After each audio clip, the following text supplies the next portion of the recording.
What up, movie fans? I am back, and I'm here to talk about one of the best shows on Amazon Prime right now, Season 5, Episode 6 of The Boys. Please, before I even give my thoughts on this, drop a like, drop a comment. If you're a lover of the evil man Homelander himself, if you love superhero drama, you love finding things to watch, whether it's at home or in theaters with your friends, family, baby mama, please hit that follow button and let me be the guy to help you find what to watch. Here's our reactions after watching Episode 6. Man, the promotion for the finale makes so much sense.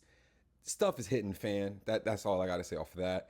I love how this show it has been the pace wise. This episode there was a couple of dull moments, but there was a lot of payoffs if you've been following this from season one.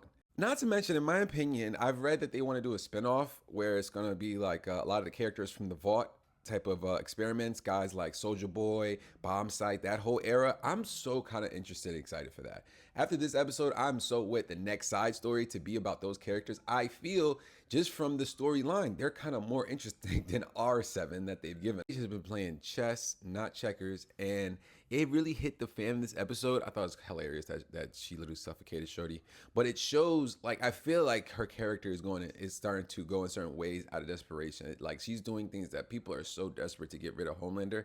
At this point, from the end of the episode, I'm actually kind of nervous. Like, is he going to just zapperize her when he gets a chance? This character I call Mr. Preacher Man, and I find him very enjoyable in this season. He was an addition that I was very interesting in my opinion. And in this episode, we had a little moment with him to really get an understanding of his character, of how crazy he really is. He's a great example, in my opinion, that we see in America, that some religious people are highly extreme, to the point where they will tell themselves lies, knowing that the way they're following their faith isn't correctly at all.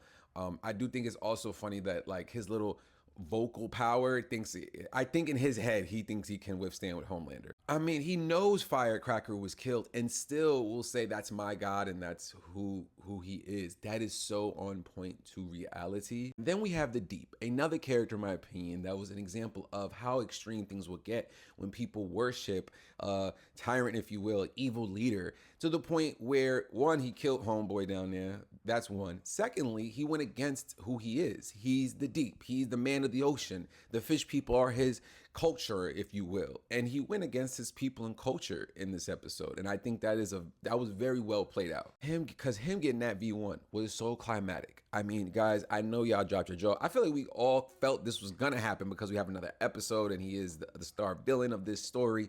But I did not expect it to be that reaction. He went like Super Saiyan, like Superman level 10. The storyline on Bomb Sight was super enjoyable. I love the addition of Bomb Sight. I actually love how they use a lot of Bomb Sight storyline with the concept of V1 and the concept of immortality.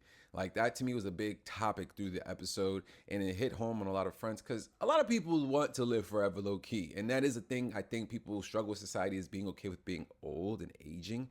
And if you have superpowers, it's probably even worse. But let me know your thoughts in the comments. How do you feel about this season 5? How do you feel about episode 6? And are you excited for this season finale? Are you going to see it in theaters?